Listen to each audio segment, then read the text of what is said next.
Betrayal, ambition, and blood, few places echo with the ghosts of England's past like the Tower of London. These stone walls have witnessed queens fall, ministers crumble, and innocents scream with some of the most famous faces in history, imprisoned within its walls and meeting their end in brutal circumstances. In today's video, we count down 107 of the Tower's most tragic prisoners, each caught in the deadly web of England's court. Make sure to comment down below and let me know what you think about this dark time in history, and hit the subscribe button with notifications as we publish videos every single week. Number 107, Ranulf Flambard, a medieval Norman bishop of Durham and an influential government official of King William Rufus of England. Flambard held the king's seal and also became involved in the financial administration of the kingdom during the high part of his career. He personally managed 16 abbeys or bishoprics and obtained the wealthy see of Durham for himself in May 1099. His life came crashing down in 1100 when King Henry I came to the throne and imprisoned him in the Tower on charges of embezzlement. Flambard became the Tower's first prisoner, but also the first person to escape its walls. Using a rope smuggled in a flagon of wine by friends, he gave the drink to his guards and climbed down the rope to escape. Ranulf eventually helped complete Durham Cathedral, fortified Durham with a wall around Durham Castle, and built Norham Castle to help defend the Tweed River. Number 106, William, Count of Mortain. Captured with Duke Robert at the Battle of Tinchebrai, the Count was stripped of his titles and land by his cousin, Henry I of England, after taking up arms against him with the Normans. William had demanded the earldom of Kent on a number of occasions, however the king had other ideas and instead offered him the hand of Mary of Scotland, Queen Matilda's sister, which William promptly rejected. After his capture, was imprisoned for many years in the Tower of London, and in 1140 became a Cluniac monk at Bermondsey Abbey, never again gaining with the king. Number 105, Constance of France. Also known as the Countess of Toulouse, this princess of the House of Capet was the only daughter of Louis VI of France. Constance of France, later the Duchess of Brittany, was imprisoned in the Tower of London primarily due to the political and territorial disputes that arose in the late 12th century. Specifically, she was held captive as a result of the power struggles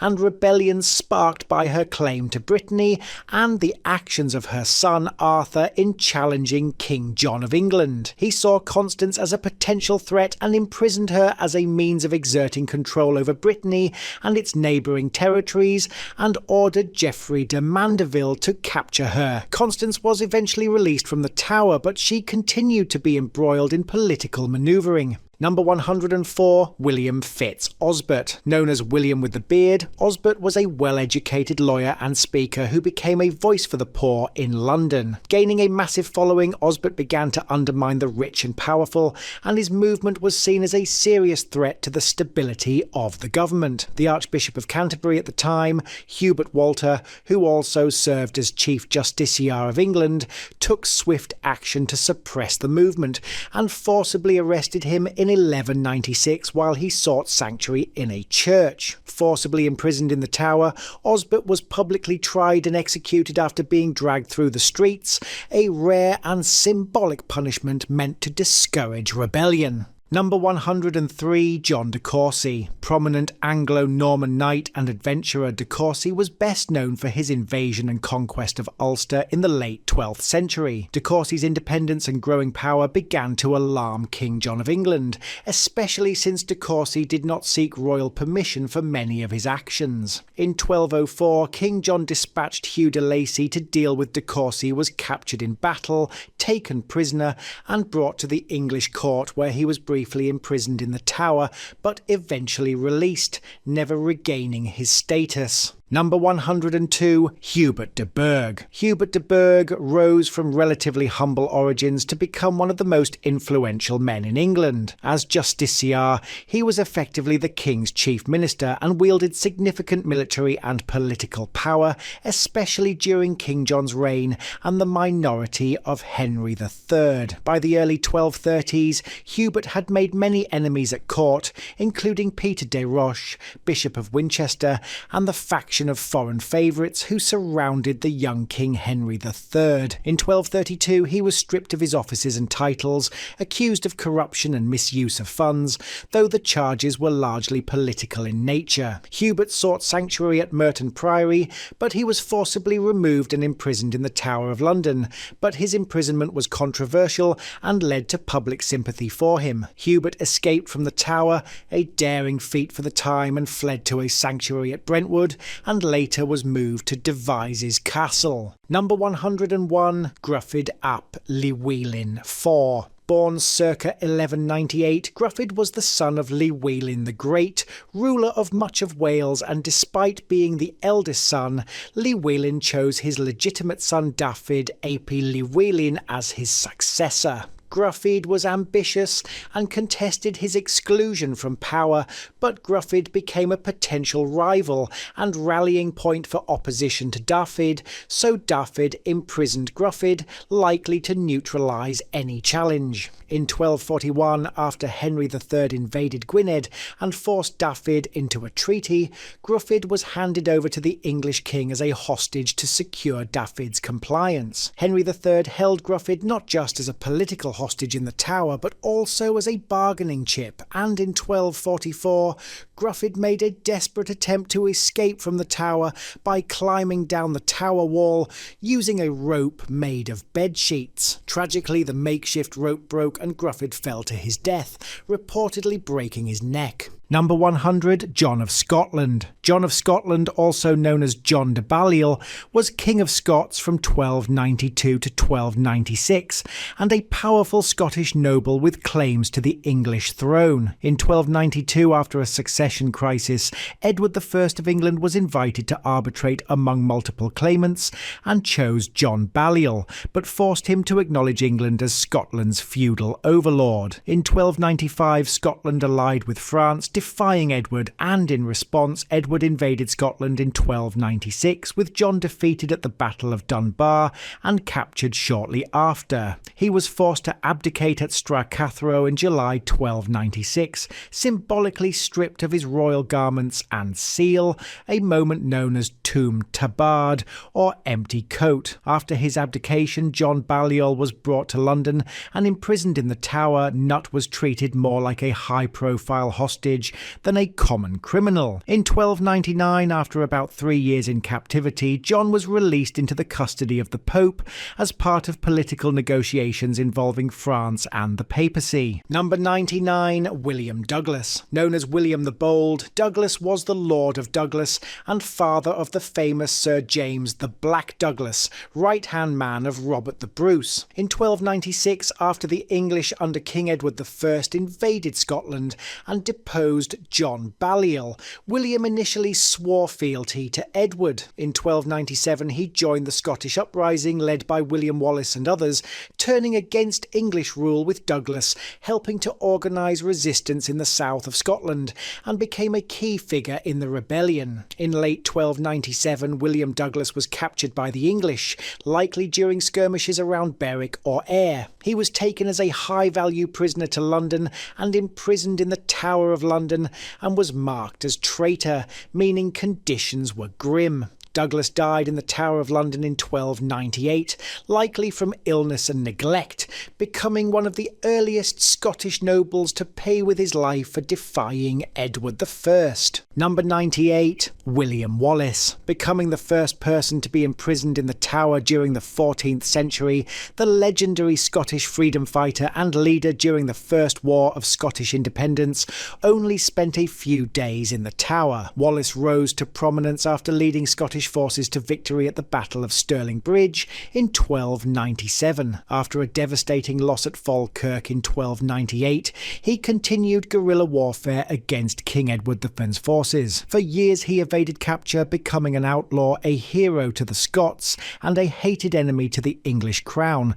However, in August 1305, Wallace was betrayed and captured near Glasgow. There is no record of formal interrogation or a fair trial. Instead, his time in the Tower was merely a prelude to his execution. On 23rd August 1305, Wallace was taken to Westminster Hall, tried for treason and atrocities against civilians. The trial was a mockery of justice. He was not allowed to speak in his defence, and his fate was predetermined with the sentence of being executed in the most brutal way of the time. Number 97, David II of Scotland. Born in 1324, David became King of Scots in 1329 at the age of just 5 after the death of his father, Robert the Bruce. In 1332, Edward Balliol, son of former King John Balliol, backed by Edward III of England, invaded Scotland and claimed the throne. David was sent into exile in France for safety, returning in 1341 to resume rule as a young adult. In 1346, David II led an invasion of England to support France. On 17th October 1346, he was defeated and captured at the Battle of Neville's Cross near Durham, seriously wounded in the face by an arrow and betrayed by some of his own men. Taken to London as a high-value prisoner, David was held for a time in the Tower of London, and although not treated poorly, he was, as a king, closely guarded. After 11 years of captivity, David was finally released in 1357 under the Treaty of Berwick. His imprisonment in the Tower of London is one of the longest royal captivities in British history. Number 96, the Earl of Menteith. Sir John Graham, Earl of Menteith, was captured at the Battle of Neville's Cross in 1346. As one of the key Scottish commanders, he found himself sent south to the Tower of London as a prisoner of war and a political hostage. He was kept under heavy guard, not just because of his rank, but his influence in Scotland. Menteith's imprisonment was a reminder that the Tower wasn't just for English traitors, it was a holding cell for foreign threats to the crown. He would eventually be released, but only after years of negotiation, diplomacy and ransom. Number 95, John II of France. John II of France was seized at the Battle of Poitiers in 1356 during the 100 Years' War. He was brought to England and held in the Tower, not as a criminal, but as a royal guest prisoner. But even in captivity, King John maintained a lavish lifestyle. He hosted feasts, held court, and reportedly brought over an entourage of nobles. But when his son failed to uphold the terms of his release, John did something extraordinary. He voluntarily returned to English captivity. He died in London in 1364, a king who chose honour over escape. Number 94, Richard II of England. In 1399, after years of unpopular rule and political purges, Richard was deposed by his cousin Henry Bolingbroke, who became Henry IV. Richard was brought to the Tower of London,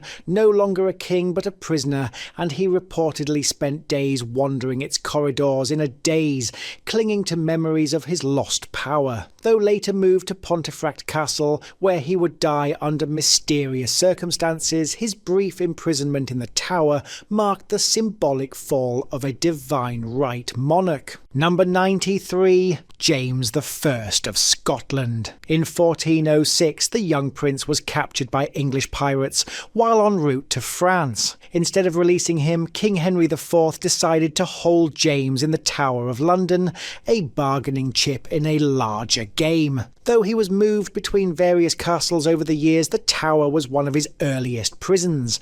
During his captivity, he was educated in English courts and even grew to admire aspects of English governance. When he finally returned to Scotland in 1424, after a massive ransom, James ruled with an iron hand, shaped by the discipline and danger of his years in English custody. His imprisonment helped forge one of the most autocratic kings Scotland ever knew.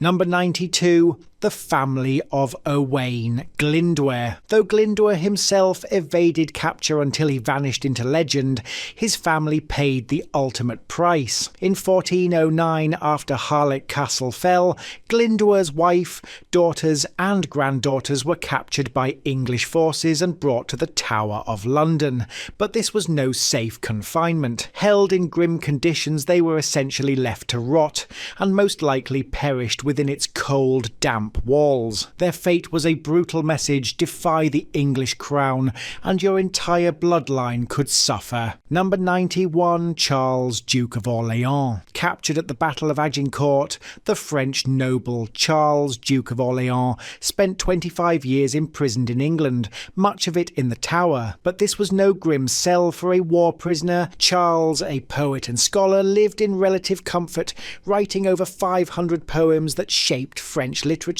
Despite his captivity, his mind wandered free. His long imprisonment helped foster a cultural exchange that would echo for centuries, making him the Tower's most poetic prisoner. Number 90, Henry VI of England. The gentle and pious Henry VI, the king who never truly wanted to rule, was deposed during the Wars of the Roses. Locked in the Tower by the Yorkists in 1465, his reign ended not with a grand battle, but in cold silence. After a brief return to the throne, he was captured once again. In 1471, shortly after his son was killed, Henry was murdered in the Wakefield Tower. Many believe it was on the orders of Edward IV, a martyr to some, a weak king to others. His blood still stains the tower's stones. Number 89, Margaret of Anjou. Queen, warrior and mother, Margaret of Anjou fought like no other queen in English history. She led armies to protect her husband Henry VI and their son,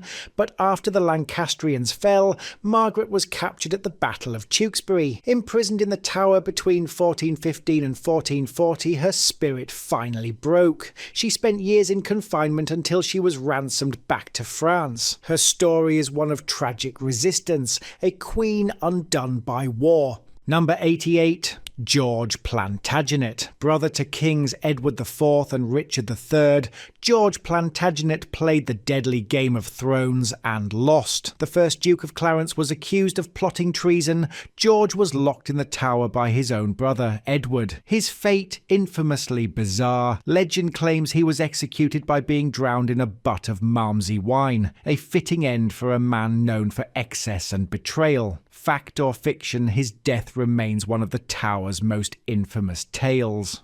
Number 87, Edward V of England. At just 12 years old, Edward V was king in name only. After his father Edward IV's sudden death, young Edward was placed in the Tower by his uncle, Richard, Duke of Gloucester. He was never seen again, and the prince in the Tower became one of England's greatest mysteries. Were they murdered? If so, by whom? Richard III? The Tudors? The truth remains buried, along with the innocence of two royal boys lost to history. Number 86, Michael Angoff. In 1497, Angoff led the Cornish rebellion against King Henry VII, protesting heavy taxes imposed to fund a war in Scotland. As a common blacksmith turned rebel leader, he inspired thousands to march from Cornwall to London.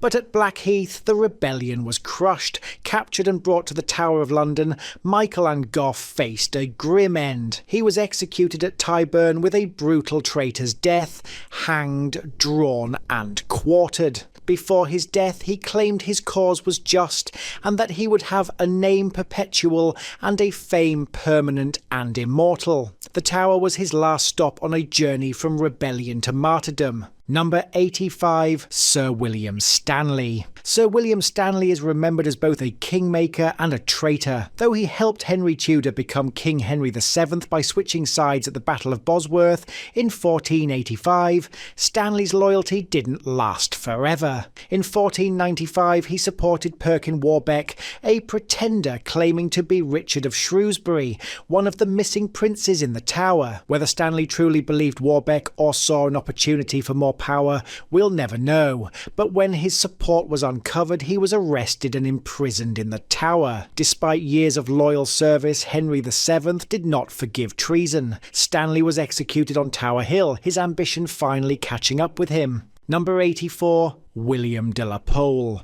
William de la Pole was a Yorkist noble with royal blood and a potential threat to the Tudor dynasty. He was the brother of Edmund de la Pole, a claimant to the throne who fled England. William stayed behind, but Henry VII wasn't taking chances.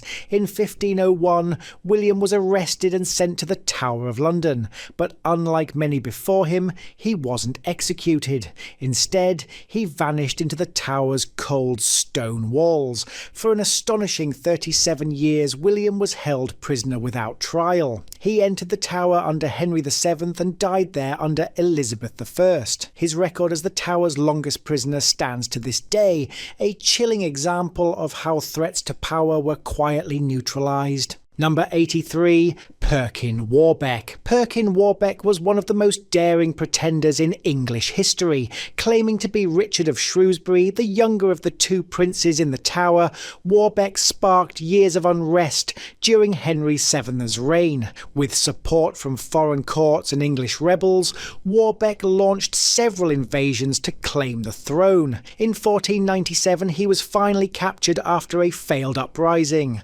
Brought to the Tower, he was paraded as a fraud and forced to confess. But Warbeck tried to escape, a decision that sealed his fate. In 1499, he was hanged at Tyburn alongside another Yorkist threat, Edward Plantagenet. Whether he truly was the lost prince or not, his story exposed the fragility of the Tudor hold on power. Number 82. Edward Plantagenet. Edward Plantagenet, the 17th Earl of Warwick, the last legitimate male Plantagenet. He was just a child when Henry VII seized the throne. Edward had the bloodline to challenge Tudor rule, and for that he became a prisoner in the Tower for most of his life. Despite being barely involved in politics, Edward was seen as a threat. When he was implicated in Perkin Warbeck's escape attempt, possibly under duress or trickery, Henry VII ordered his execution. At just 24 years old, Edward was beheaded on Tower Green in 1499. His death caused a scandal across Europe, especially in Spain. It cleared the path for Henry VII to marry his son to Catherine of Aragon, but it also marked one of the darkest chapters in Tower history. The execution of an innocent man for the sake of dynastic survival. Number 81. Gerald Fitzgerald. Gerald Fitzgerald was a powerful Irish nobleman known as the Great Earl, who, as Lord Deputy of Ireland, was a major figure in Anglo-Irish politics during the reign of Henry VII and Henry VIII, but his power made him a target. In 1534 he was summoned to London under suspicion of treason. Though there was little solid evidence against him, Gerald was thrown into the Tower. While awaiting trial, he died in 1534, some say of natural causes, others suspect foul play. His imprisonment would trigger a rebellion that would shake English rule in Ireland. Number 80. Thomas Fitzgerald. Gerald's son was Thomas Fitzgerald, better known as Silken Thomas, led a fiery revolt against King Henry VIII's government in Ireland after hearing rumours his father had been executed in London. Declaring himself a rebel, he attacked Dublin Castle, but the rebellion failed. Thomas surrendered in hopes of mercy. Instead, he was brought to London and imprisoned in the Tower. In 1537, at just 24 years old, he and 5 of his uncles were executed at Tyburn for treason. His downfall marked the brutal suppression of the Fitzgerald dynasty. Number 79. John Frith. A brilliant scholar and early Protestant reformer, the student of William Tyndale, Frith was known for his fearless writings against purgatory and the Catholic Church's authority. In 1533, he was arrested and locked in the Tower for heresy. Even in the dank cells of the Tower, Frith continued to write, challenging the Church with deadly conviction. He refused to recant, and his fate was sealed. Frith was burned at the stake in Smithfield, becoming one of the first Protestant martyrs of Henry VIII's reign. His death marked the bloody beginning of England's Reformation. Number 78. St. John Fisher. An English bishop and cardinal known for his unshakable faith, St. John Fisher was one of the few who resisted Henry VIII's divorce with Catherine of Aragon and his breaking from Rome. He refused to acknowledge Henry as supreme head of the Church of England. For this defiance, he was arrested and taken to the Tower in 1534. Even after the Pope named him a cardinal in prison, Henry mocked the gesture and stated that he shall wear no hat but one made of blood. In 1535, Fisher was beheaded on Tower Hill. He was later canonised as a saint and martyr. Number 77, St. Thomas More. Once Lord Chancellor of England and one of the most brilliant minds of his time, More stood firmly against Henry VIII's separation from the Catholic Church. He refused to take the oath of supremacy, which declared the king head of the Church of England. More was arrested in 1534 and imprisoned in the Tower. Despite months of pressure, he never wavered, and in 1535 he was tried for treason and executed. As he placed his head on the block, he famously said, "I die the king's good servant, but God's first." Like Fisher, he was later canonised, and his moral stance remains legendary to this day. Number 76, Thomas Abel. Abel was personal chaplain and loyal supporter of Queen Catherine of Aragon. When King Henry VIII sought to divorce Catherine to marry Anne Boleyn, Abel opposed him. He secretly distributed a book defending the Queen's marriage, enraging the king. For his defiance, Abel was arrested and thrown into the Tower of London. He remained imprisoned for years before being tried for treason. In 1540, Abel was executed in the most brutal fashion, hanged, drawn and quartered. He would later be recognised as a Catholic martyr. Number 75, Anne Boleyn. Anne Boleyn, Queen of England and the most infamous woman ever imprisoned in the Tower, initially captured King Henry VIII's heart and helping spark England's break with the Catholic Church. Anne's fall was swift and brutal. In 1536, she was arrested on charges of adultery, incest and treason. Many believe falsely accused. She was taken to the Tower, the very place where she had celebrated her coronation just 3 years earlier. After a short and tragic trial, Anne was executed by a French swordsman on Tower Green. Her final words were, "To Jesus Christ I commend my soul. Lord Jesus, receive my soul." Her death forever changed the Tudor dynasty. Number 74, Hugh Latimer. A fiery preacher and leading Protestant reformer during the reign of Edward VI, Hugh Latimer's outspokenness made him a target when the Catholic Queen Mary I took the throne. He was arrested and sent to the Tower of London in 1553. Though in his 70s, Latimer refused to recant his beliefs. Eventually transferred to Oxford, he was burned at the stake alongside fellow reformer Nicholas Ridley in 1555. His final words still echo through history. "Be of good comfort, Master Ridley. We shall this day light such a candle by God's grace in England as I trust shall never be put out." Number 73, Adam Sedbar. Adam Sedbar, the abbot of Jervole Abbey, was suspected of treasonous sympathy during the Pilgrimage of Grace, a northern uprising against the dissolution of the monasteries. Though he claimed innocence, the Crown viewed him as a threat. He was arrested, taken to the Tower, and condemned without a proper trial. In 1537, he was dragged through the streets of London and hanged, drawn and quartered. His brutal execution was meant to send a message. No one, not even a holy man, would be spared if they opposed the king. Number 72, Richard Whiting. Richard Whiting, the last abbot of Glastonbury, was arrested and brought to the Tower of London under suspicion of hiding treasure and opposing royal supremacy. Whiting resisted handing over the abbey's wealth and lands, while Henry VIII dissolved England's monasteries. After a hasty trial, he was returned to Somerset and executed in 1539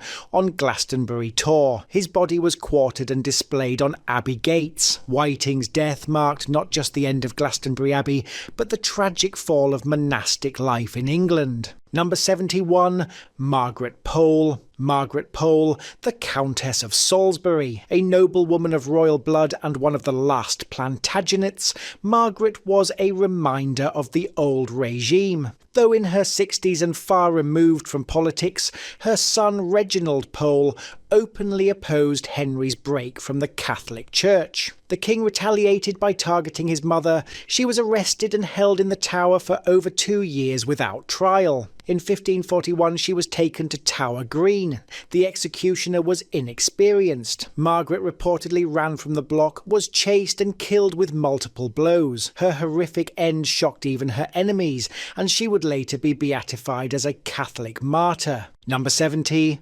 Thomas Cromwell. Thomas Cromwell was once the most powerful man in England. As Henry VIII's chief minister, Cromwell masterminded the king's break with Rome, the dissolution of the monasteries, and the downfall of Anne Boleyn. But in 1540 he pushed too far, arranging the king's disastrous marriage to Anne of Cleves. Enemies at court pounced. Cromwell was arrested at a council meeting, stripped of his titles and thrown into the Tower. Once feared by all, he now begged for mercy. It never came. He was beheaded without trial, his head displayed on a spike on London Bridge. Number 69, Catherine Howard. Henry VIII's fifth wife and just a teenager when she married the ageing king, Howard's past caught up with her, and allegations of premarital affairs and a possible affair during her queenship led to her arrest. Catherine was dragged screaming from Hampton Court and imprisoned in the Tower. She was executed in 1542 at just 19 years old. Legend says she asked to practice placing her head on the block the night before. Her haunting cry, "I die a queen, but I would rather have died the wife of Culpeper," still echoes in the minds of historians. Number 68, Lady Rochford. The sister-in-law of Anne Boleyn and wife to her brother George. Jane famously gave testimony that helped send Anne and George to the scaffold. But years later she found herself back in the Tower, this time as a prisoner, and was accused of aiding Queen Catherine Howard's secret meetings with Thomas Culpeper. Mentally unstable by the time of her arrest, she was deemed unfit for execution, but Henry changed the law just for her. In 1542, Lady Rochford was beheaded alongside the Queen she served and betrayed, a grim end to a life twisted by court politics. Number 67, Anne Askew. A noblewoman turned Protestant preacher during a time when preaching the wrong faith meant death. Anne openly distributed Protestant literature and rejected traditional Catholic teachings. She was arrested and tortured in the Tower, an almost unheard of punishment for a woman of her class. Even after being stretched on the rack, she refused to name her supporters. In 1546, unable to walk, she was carried to the stake and burned alive at Smithfield. Anne Askew remains one of the most courageous martyrs of the English Reformation. Number 66, Thomas Howard. A shrewd politician, Howard survived the reigns of Henry VII and Henry VIII, even marrying his niece Anne Boleyn to the king and becoming the powerful third Duke of Norfolk. But in 1546, as rivals closed in, Henry turned on the Howard family. The Duke was arrested and sent to the Tower, accused of treason alongside his son, Henry Howard, Earl of Surrey. Surrey was executed and Norfolk's execution was scheduled, but fate intervened. Henry VIII died the night before. Norfolk was spared, eventually released under Queen Mary, but his fall from grace was a narrow escape from the block. Number 65, Brian O'Connor Fairley. A fierce opponent of English rule, Brian rebelled against King Henry VIII's efforts to assert control over Ireland. In 1548, he was captured and brought to the Tower of London, a political prisoner and symbol of resistance. Though less famous than others, his imprisonment reflected the broader clash between Tudor power and Irish independence. He was held for several years before his eventual release, but the defiant spirit of the Irish lords would never be forgotten. Number 64, Edward Seymour. As uncle to the young King Edward VI, Seymour ruled the country during the king's minority, but his power as the first Duke of Somerset and Lord Protector of England drew enemies. In 1549, he was arrested for political overreach and imprisoned in the Tower, though briefly released. His second arrest sealed his fate. Accused of plotting to overthrow the government, he was convicted and beheaded in 1552. Seymour's fall was the first major sign that no one, not even the king's uncle, was safe in the Tudor court. Number 63, Thomas Cranmer. As Henry VIII's religious advisor, Cranmer helped annul Henry's marriage to Catherine of Aragon and shaped the new Church of England as the Archbishop of Canterbury. But when the Catholic Queen Mary I took the throne, Cranmer's reformist ideals became treason. He was arrested and imprisoned in the Tower. Under pressure, he signed recantations, but at his final execution in 1556, he publicly withdrew them, placing the hand that had signed them into the flames first. His death by burning marked one of the most dramatic martyrdoms in English history. Number 62, Lady Jane Grey. A brilliant scholar and devout Protestant, Jane was thrust onto the throne in 1553 by ambitious nobles hoping to prevent the Catholic Mary Tudor from becoming the 9 Days Queen. But the plan failed. Mary raised support, Jane was deposed, and both she and her young husband Guildford Dudley were imprisoned in the Tower. Despite Mary's initial mercy, another Protestant rebellion sealed Jane's fate. At just 16 years old, she was executed on Tower Green in 1554. Her final words, "Lord, into thy hands I commend my spirit," echo to this day. Jane's short, tragic life remains one of the most heartbreaking stories in English royal history. Number 61, Guildford Dudley. The son of John Dudley, Duke of Northumberland, Guildford was part of a grand political scheme to control the throne. When Jane was declared queen in 1553, Guildford became her consort, but just 9 days later Mary Tudor seized the crown. Both Jane and Guildford were arrested and imprisoned in the Tower. While Jane spent her days in relative isolation, Guildford reportedly begged to see her,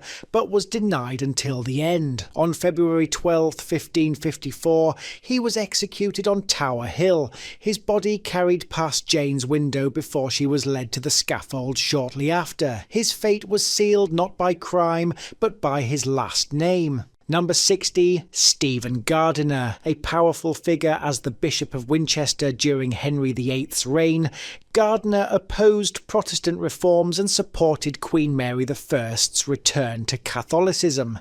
But under Edward VI, his views fell out of favour. In 1548, he was arrested and thrown into the Tower for refusing to endorse the Protestant Book of Common Prayer. Despite months of isolation, he never recanted. Once Mary I ascended to the throne, Gardiner was released, restored to power, and even crowned her queen. His Tower stay highlights how quickly the wheel of fortune could spin in Tudor England. Number 59, Queen Elizabeth I. In 1554, during Queen Mary I's reign, Elizabeth was arrested and brought to the Tower under suspicion of supporting Wyatt's rebellion, a plot to depose Mary and place Elizabeth on the throne. Though evidence was thin, Mary and her advisors saw Elizabeth as a threat. The young princess famously entered the Tower through Traitors' Gate, fully aware of the fate that had met her mother, Anne Boleyn, just 2 decades earlier. For 2 months she lived in fear of execution, but Elizabeth survived, freed due to lack of evidence. When she later became queen, she never forgot the cold stone walls of the Tower. It remained a place she dreaded and never returned to except once in 1559 for the preparation of her coronation procession to Westminster Abbey. Number 58, Catherine Grey. After Jane's execution, Catherine stayed in royal favour until she made a fatal mistake. Without Queen Elizabeth I's permission, she secretly married Edward Seymour, the Earl of Hertford. Worse still, she gave birth to 2 sons, both potential heirs to the throne. Elizabeth, threatened by any rival claim, was furious. Catherine was imprisoned in the Tower, separated from her husband and children. She spent years there pleading for release, growing frail and forgotten. She died at just 27, her health broken by royal paranoia and a love deemed too dangerous. Number 57, Margaret Douglas. The niece of King Henry VIII and cousin to his children, Margaret's royal lineage made her both valuable and vulnerable. She was first imprisoned in the Tower in 1536 for secretly engaging herself to Lord Thomas Howard without royal permission. Her second stint came under Elizabeth I after her son Lord Darnley married Mary, Queen of Scots. This union gave their child, James VI of Scotland, a strong claim to the English throne. Margaret's Tower years were brief, but her bloodline would ultimately triumph. Her grandson James would inherit the English crown. Number 56, Henry Wriothesley. Wriothesley was a nobleman, courtier and most famously the patron of William Shakespeare. But in 1601 he gambled everything by supporting Robert Devereux, the Earl of Essex, in a rebellion against Queen Elizabeth I. When the uprising failed, Wriothesley was arrested and thrown into the Tower and sentenced to death. Only the Queen's death in 1603 saved him.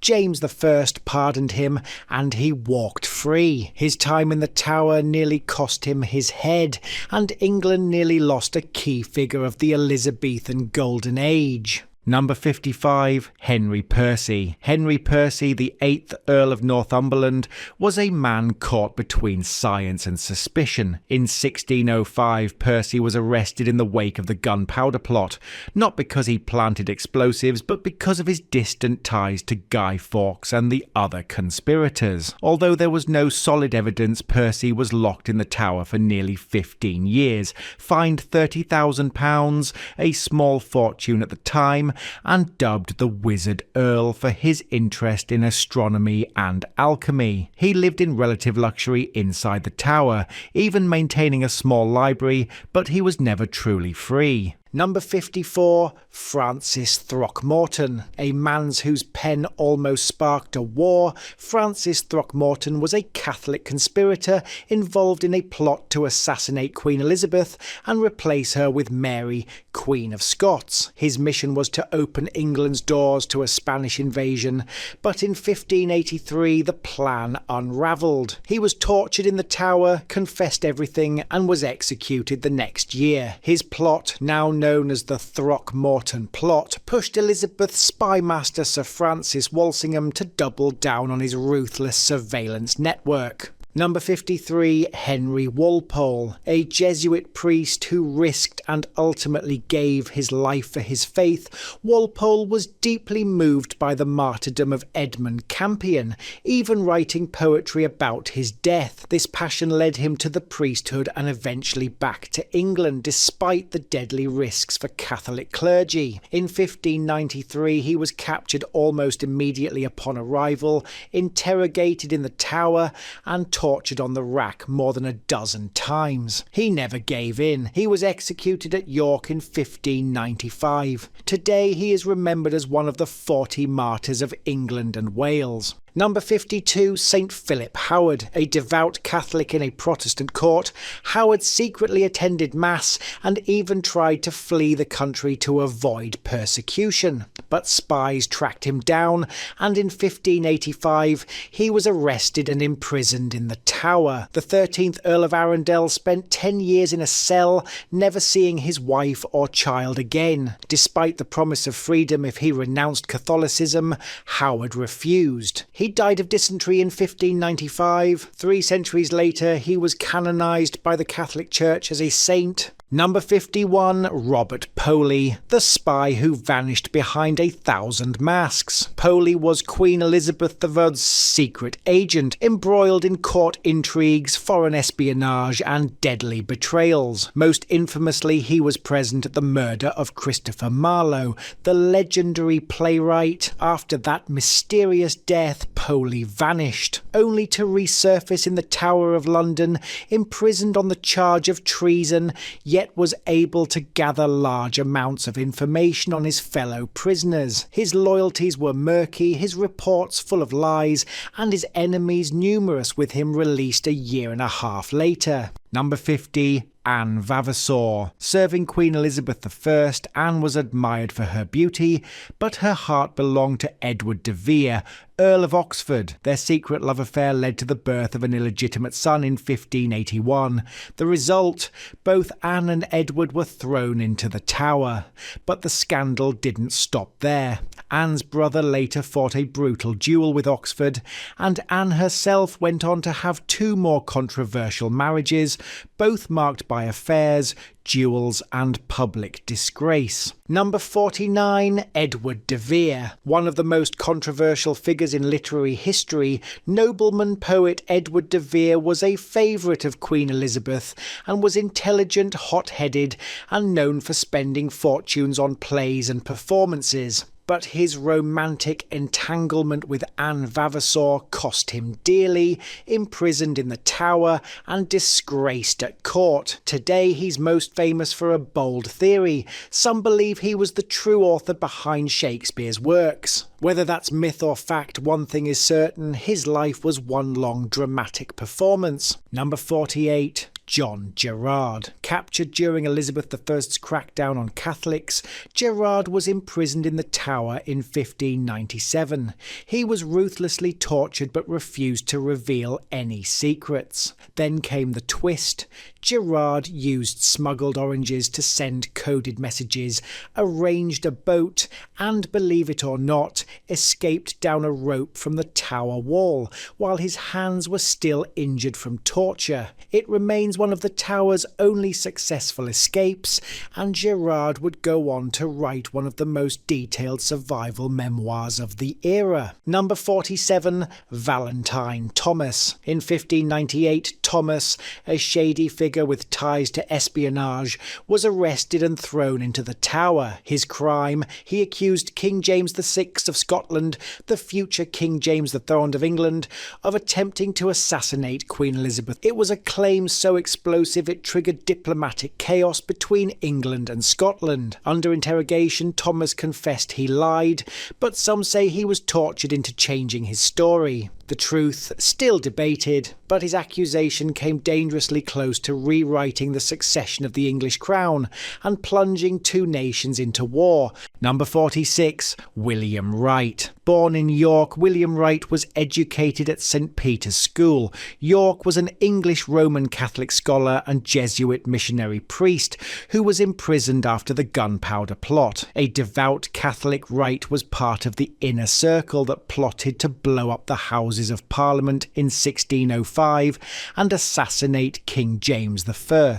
While Guy Fawkes lit the fuse, Wright helped plan the aftermath, hoping to spark a Catholic uprising. After the plot failed, he was imprisoned in the Tower and later the White Lion prison that carried the name Marshalsea and was a notorious prison in Suffolk just south of the River Thames. Wright later fled but was captured and killed. His body was brought back to London and his head displayed on a spike, a warning to others. Number 45, Henry Wriothesley. Best known today as Shakespeare's patron, his life was far more dangerous than poetry. Wriothesley was a trusted nobleman at court until he threw his support behind the Earl of Essex's failed rebellion against Queen Elizabeth I in the year 1601. The uprising collapsed within hours, and Wriothesley was arrested and thrown into the Tower, sentenced to death. He spent over 2 years in prison,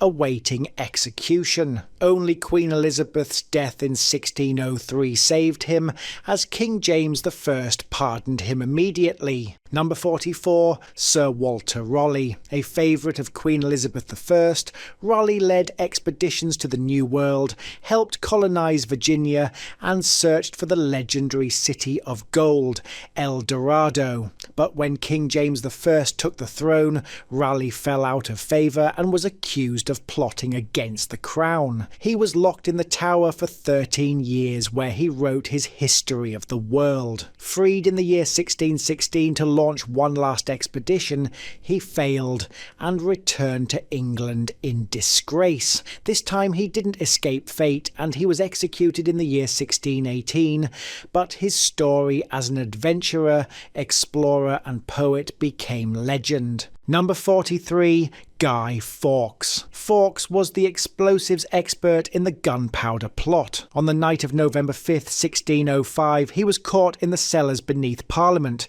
guarding 36 barrels of gunpowder. He was dragged to the Tower of London and tortured relentlessly until he confessed. His signature on the confession: barely a squiggle, proof of the agony he endured. Fawkes was hanged, drawn and quartered, but his name survived, becoming a symbol of rebellion across the world. The man whose name we still remember every bonfire night endured literally the worst the Tower had to offer. Number 42. Everard Digby. Young, wealthy and well-connected, Digby shocked the realm by joining the gunpowder plot. Unlike others, he had everything to lose, but he believed it was God's will. He funded the plot, recruited men and organised a planned uprising in the Midlands. After the plot collapsed, Digby was captured and imprisoned in the Tower. His trial shocked the court. Digby was polite, eloquent, even apologetic, but unrepentant. He was executed in the most brutal fashion, and while history often remembers Guy Fawkes, Digby was the heart of the conspiracy's wider plan, a radical who risked it all. Number 41. Henry Percy, accused of involvement in the gunpowder plot, not because he lit fuses, but because of his distant connections to Guy Fawkes and the conspirators. Percy was arrested and thrown into the Tower in the year 1605, but unlike most prisoners, Percy used his time to study science, astrology and alchemy. His quarters became a salon for scholars, and his passion for learning earned him his mystical nickname. He spent nearly 17 years in the Tower, living in relative comfort but under constant suspicion. The Wizard Earl never truly escaped the shadow of the plot, but turned his cell into a sanctuary of intellect and magic. Number 40. Cormac MacBaron O'Neill. Brother to the legendary Hugh O'Neill, Earl of Tyrone, Cormac was a powerful chieftain during the 9 Years' War, a major uprising against English rule in Ireland. Though less openly rebellious than his brother, Cormac was arrested after the flight of the Earls in the year 1607. Suspected of plotting future uprisings, he was imprisoned in the Tower of London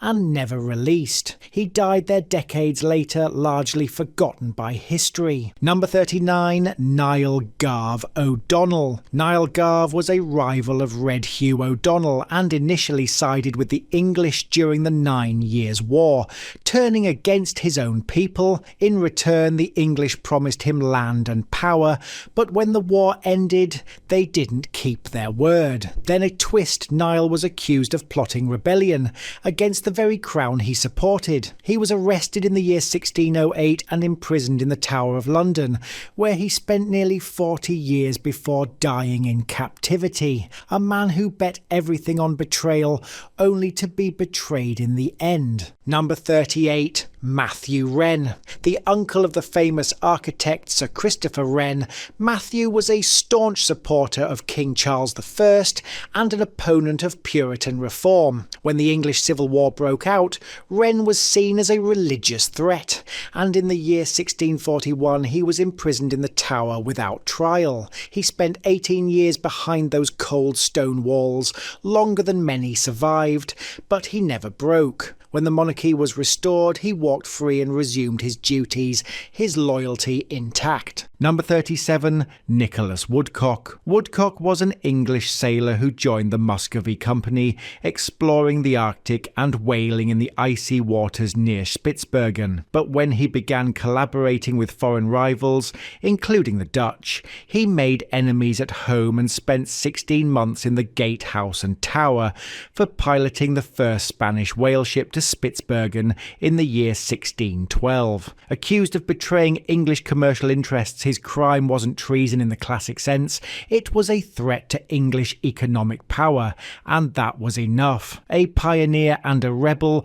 Woodcock's story is a forgotten chapter in the fierce struggle for dominance on the high seas. Number 36, Sir Thomas Overbury, a diplomat, political agent and pamphleteer. Sir Francis Nethersole was a man who wrote himself into danger. As secretary to Elizabeth of Bohemia and a key parliamentarian during the English Civil War, Nethersole's sharp tongue and powerful words got him arrested in the year 1642. His writings against King Charles I and his court led to a stay in the Tower. But he wasn't just a prisoner, he was a symbol of freedom of expression during one of England's most volatile eras. Though he was eventually released, Nethersole remained a man too outspoken for his own safety. Number 35, Con O'Neill. Born into Irish nobility, Con O'Neill's capture was part of England's mission to suppress rebellion in Ulster. The young heir to the powerful O'Neill clan was seized and sent to the Tower after the 9 Years' War, a pawn in the English campaign to break Gaelic power. Con spent much of his youth imprisoned until one night in the year 1608 when he escaped with the help of the daring Hugh O'Neill and Sir Cormac MacBaron. It was one of the most legendary breakouts in the Tower's long history, and it sent shockwaves through Ireland and England alike. Number 34, Thomas Howard. He was England's premier nobleman, but Thomas Howard's ambitions sealed his fate. Caught in the tangled web of the Ridolfi plot, Howard planned to marry Mary, Queen of Scots, and overthrow Elizabeth I.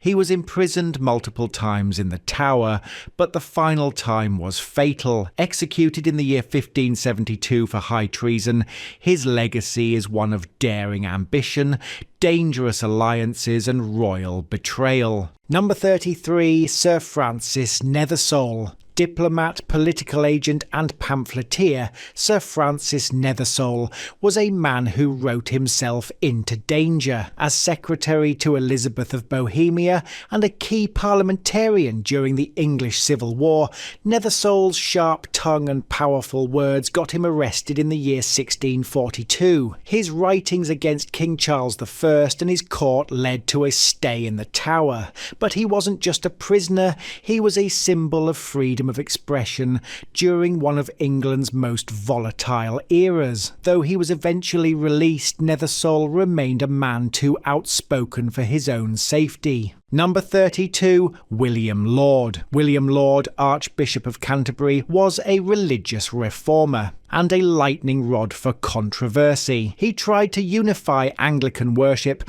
but his actions enraged both the Puritans and Parliament. In the year 1640, he was arrested and locked in the Tower for 4 years. Eventually executed in the year 1645, his downfall was a turning point in the English Civil War. Laud's ghostly figure is still said to walk the Tower grounds, forever preaching sermons no one dares listen to. Number 31, John Barwick. A man of the cloth and the crown, John Barwick wasn't just any clergyman, he was a secret royalist during the English Civil War. While Oliver Cromwell's forces gripped the nation, Barwick risked everything, serving as a courier for King Charles I's loyalists. Using invisible ink and hidden codes, he helped rally royalist support until he was caught and thrown into the Tower in the year 1650. But the walls couldn't silence him. Even in captivity, Barwick smuggled out messages of loyalty and faith. After the Restoration, his devotion was rewarded. He became Dean of St. Paul's Cathedral, a prisoner turned royal advisor. Number 30, Sir Anthony Jackson. Imagine being knighted while on the run. Sir Anthony Jackson was a fierce royalist who followed King Charles II into exile after the execution of Charles I. At the disastrous Battle of Worcester in the year 1651, Jackson was captured trying to defend the fleeing king. The price? 13 years in the Tower of London, no trial, no release, just endless stone walls. But Jackson never broke. When the monarchy returned, so did his honour. Charles II knighted him, at last recognising his loyalty and long silent suffering. Number 29, John Lambert. John Lambert helped build the very government that would become his jailer. A brilliant general and political thinker, Lambert was a key figure in Cromwell's rise. But after Cromwell's death, Lambert tried to block the monarchy's return, marching his troops in defiance of Parliament. He was arrested and sent to the Tower in the year 1660. But here's the twist: Lambert escaped. He fled disguised as a woman, only to be recaptured and imprisoned again, this time for life. A military mastermind undone by loyalty to a lost cause. Number 28, Major William Rainsborough. Major William Rainsborough wasn't just a soldier, he was a leveller, a revolutionary who believed in democracy, religious freedom, and the rights of common people. His protests against Parliament's tyranny landed him in the Tower, but Rainsborough refused to be silenced. Even locked away, he championed the cause of the people, risking execution with every word. Eventually released, he would die fighting for his ideals during an uprising, and today he's remembered as a voice centuries ahead of its time. Number 27, John Downes. He signed a king's death warrant and lived to regret it. John Downes was one of the 59 men who sentenced Charles I to death, but when the monarchy was restored in the year 1660, the tide turned. The regicides were hunted, and Downes was among them. Unlike others, he begged for mercy, claimed he acted under pressure, and it worked, albeit partially. He was spared execution but imprisoned in the Tower for life, a haunting fate for a man who once helped change history with a single signature. Number 26, Henry Oldenburg. In the year 1667, Henry Oldenburg wasn't just the secretary of the Royal Society, he was the first scientific journal editor in history, but his obsession with global scientific correspondence got him thrown in the Tower as a suspected spy. You see, Oldenburg regularly wrote letters to scientists across Europe, including in enemy nations like France and the Netherlands. During wartime, this looked a lot like espionage. He was arrested and locked in the Tower under suspicion of leaking state secrets, when in reality he was just trying to share experiments. Number 25, William Penn. Before founding Pennsylvania and becoming a symbol of religious freedom in America, William Penn was locked in the Tower for defying the Church of England. His radical belief that everyone should be free to worship how they wanted. He wrote No Cross, No Crown while imprisoned, a daring challenge to religious oppression that would later inspire America's First Amendment. A future founder of a US state, once branded a heretic and jailed in a cold stone tower. Number 24, Francis Lovelace. Francis Lovelace was once the governor of New York, back when it was still a British colony. But after the Dutch recaptured New York in the year 1673, King Charles II needed a scapegoat, and Lovelace paid the price. Dragged back to England, stripped of his position and thrown in the Tower, Lovelace was left to rot in disgrace. He died penniless just years later. Number 23, Samuel Pepys. Samuel Pepys is famous for his diary, a vivid eyewitness to the Great Fire of London and the Plague, and something that almost got him killed. But in the year 1679, he was arrested and sent to the Tower on suspicion of treason. His real crime? Political enemies who feared his growing influence at the Navy Board. They accused him of leaking secrets to the French without a shred of evidence, and while Pepys talked his way out, the experience haunted him for life. Number 22, James Scott. He was charismatic, handsome, and the illegitimate son of King Charles II. James Scott believed he was destined for the throne, but his rebellion against King James II in the year 1685 ended in catastrophe. Captured after the failed Monmouth Rebellion, James was imprisoned in the Tower and begged for mercy, but none came. He was beheaded on Tower Hill, but it took 5 brutal axe blows to finish the job, a scene that had some of the witnesses fainting and others in extreme distress. Number 21, Judge Jeffreys. Known as the hanging judge for his brutal sentences after the Monmouth Rebellion, George Jeffreys sent hundreds to death in the bloody assizes. After the Glorious Revolution, the hated judge tried to flee England, disguised as a sailor. He was caught and dragged to the Tower by an angry mob. Suffering from kidney disease and paranoia, Jeffreys rotted in the Tower, dying in the year 1689. For many, it was poetic justice. The punisher had become the punished. Number 20, Sir Robert Walpole. Long before he became Britain's first de facto Prime Minister, Sir Robert Walpole found himself behind the Tower's forbidding walls. In the year 1712, accused of corruption during his time as Secretary at War, Walpole was impeached and locked up in the Tower for 6 months. Ironically, the scandal didn't ruin him. It launched him. After his release, he climbed even higher, dominating British politics for over 2 decades. Talk about a comeback. Number 19, William Maxwell. A Scottish noble who supported the doomed Jacobite rising of the year 1715, William Maxwell was captured and sentenced to death for treason. But this isn't just a story of defeat. This is a daring prison break worthy of a Hollywood film. With the help of his brave wife, Lady Winifred, Maxwell pulled off one of the Tower's greatest escapes.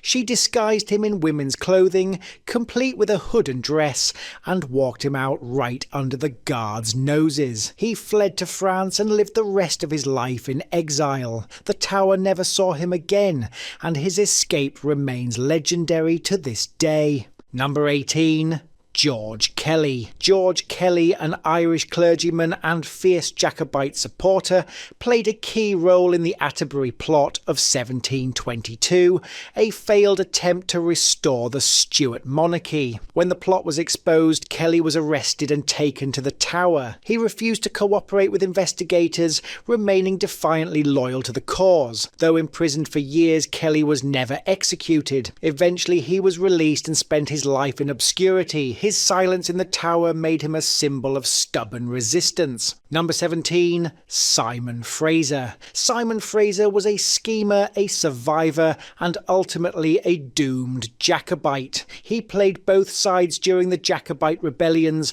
betraying one prince while supporting another. After the defeat at Culloden, Fraser was captured and tried for treason. In the year 1747, at the age of 80, he was taken to Tower Hill and executed, the last man ever to be beheaded there. Legend says he laughed when the viewing scaffold collapsed, killing several spectators. Some called it poetic justice, others called it madness. But one thing's certain, Simon Fraser's fall marked the bloody end of both an era and the Tower's most chilling chapter. Number 16, Flora MacDonald. She wasn't a soldier, she wasn't a rebel leader, but Flora MacDonald became a legend. In the year 1746, after the failed Jacobite uprising, she smuggled Charles Edward Stuart, better known as Bonnie Prince Charlie, across the Scottish Sea disguised as her maid. The British caught up with her and dragged her to the Tower, yet her courage captured the nation's heart. Even loyalists admired her bravery. Released after a year, she went down in history as the woman who saved a prince and defied an empire.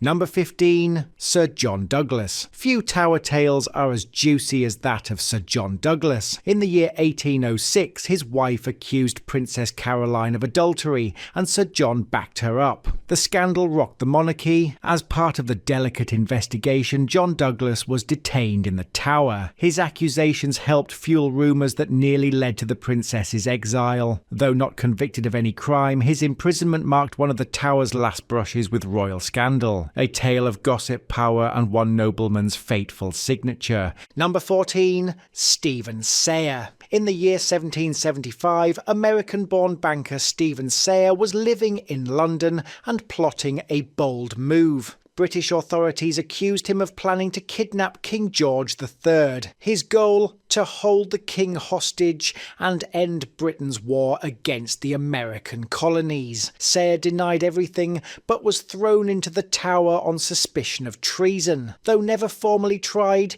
his imprisonment sent shockwaves across the Atlantic. After his release, he returned to the US a hero in the revolutionary cause, the banker who tried to bag a king only in the Tower of London. Number 13. Henry Laurens. Henry Laurens was no ordinary prisoner. President of the Continental Congress and a key figure in the American Revolution, he was captured by the British while en route to negotiate a treaty in Holland. Charged with high treason, Laurens was locked in the Tower from the years 1780 to 1781. But even in chains, he negotiated his way to freedom. His release was exchanged for none other than Lord Cornwallis, the British general who surrendered at Yorktown. Laurens, a founding father, swapped for a British warlord. The Tower's walls had never seen diplomacy like this. Number 12. Lord George Gordon. In the year 1780, Lord George Gordon, a fiery member of Parliament, ignited one of the most destructive riots in British history, the Gordon Riots. His passionate opposition to Catholic emancipation spiralled out of control, with thousands storming prisons, burning buildings, and helped to bring London to a standstill. Gordon was arrested for high treason and taken to the Tower of London. But get this, while he faced execution, Gordon shocked society by converting to Judaism in captivity and lived as a devout Jew upon release. Once a Protestant agitator, later a Jewish recluse, Gordon's story is as chaotic and unpredictable as the riots he inspired. Number 11. Johan Anders Jägerhorn. Next up, a man whose name echoes through Finnish history, Johan Anders Jägerhorn. A Swedish-Finnish noble and military officer, Jägerhorn supported Finnish independence from Sweden and later became embroiled in Irish revolutionary activities. Captured for plotting with the United Irishmen, he was brought to the Tower in the year 1799. But here's the twist. While imprisoned, he managed to charm British nobility and even befriended the Prince of Wales. His release was personally arranged by the future King George IV. From traitor to toast of the aristocracy, Jägerhorn's Tower tale proves that charisma can be mightier than chains. Number 10. Francis Burdett. Francis Burdett, a firebrand politician, made waves in the early 1800s by calling for sweeping parliamentary reform and the end of corruption. He accused the government of tyranny and openly criticised the actions of the House of Commons. In the year 1810, after publishing a fiery letter defending freedom of the press, Burdett was arrested and locked up in the Tower. But public support for him exploded, riots broke out in London, and Burdett became a martyr for civil liberties. Though later released, he emerged a national hero, proving that even in chains, an idea can be bulletproof. Number 9. Sir Francis Burdett. Moving into 18th century incarcerations now, and this was a pretty quiet time for the Tower. An aristocrat turned radical, Sir Francis Burdett was educated at Westminster School and Christ Church, Oxford. His reforms and support of universal male suffrage led to a brief stint in the Tower. After his Tower stint, Burdett continued to champion reform, even welcoming the rise of the Chartist movement. He was elected multiple times to Parliament and used his influence to push for change from within. He proves that not all Tower stories end in execution. Sometimes they mark the beginning of political revolutions that ripple for generations. Number 8. The Cato Street Conspirators. In the year 1820, a group of revolutionaries plotted to overthrow the British government. Their plan? Assassinate the Prime Minister and his entire cabinet during a dinner. This was the infamous Cato Street Conspiracy. The plan was bold and doomed. An informant betrayed them and the conspirators were ambushed by the police. Several were arrested and thrown into the Tower of London, the last civilians to ever be imprisoned there. 5 were executed, including the ringleader Arthur Thistlewood. Their foiled plot marked the end of revolutionary fervour in Britain and the Tower's long history as a prison for political radicals. Number 7. Fenner Brockway. In World War I, Brockway refused to fight. A proud socialist and anti-war campaigner, he defied Britain's orders and was jailed in the year 1916 for resisting conscription. Though not held long, Brockway's brief stay in the Tower symbolised how dangerous peace could seem during wartime. Ironically, this so-called threat to the Empire would go on to become a respected Member of Parliament and even a life peer in the House of Lords. Number 6. Roger Casement. Sir Roger Casement was once a British hero, celebrated for exposing colonial atrocities in the Congo, but World War I changed everything. As an Irish nationalist, Casement secretly negotiated with Germany for support in an Irish rebellion against Britain. Captured in the year 1916 after trying to land arms in Ireland, he was brought to the Tower of London, stripped of his knighthood, and condemned as a traitor. He was hanged for treason,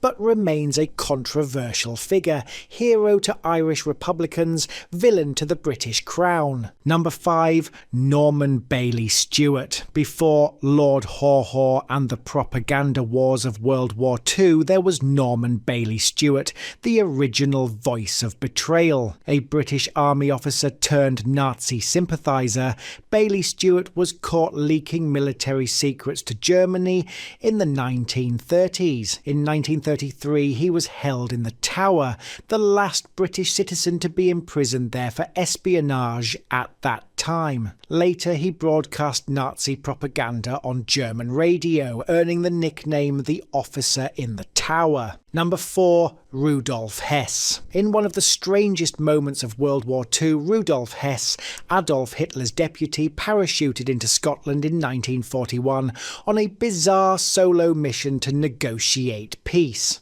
Well, the British weren't buying it. He was quickly captured and brought to the Tower of London, becoming the last state prisoner ever held there. His stay lasted only 4 days, but it was symbolic. A top Nazi in the most historic fortress of the Empire, imprisoned, humiliated and defeated. Hess died in Spandau Prison in the year 1987, far from the shores of England in the Europe he had once tried to conquer. Number 3. Josef Jakobs. Jakobs parachuted into England during World War II with radio equipment and a forged passport, but he broke his ankle on landing and was quickly caught. Sent to the Tower, Jakobs faced the ultimate punishment. On August 15, 1941, he became the last person ever executed at the Tower of London, shot by a firing squad in the old rifle range. His story was chilling,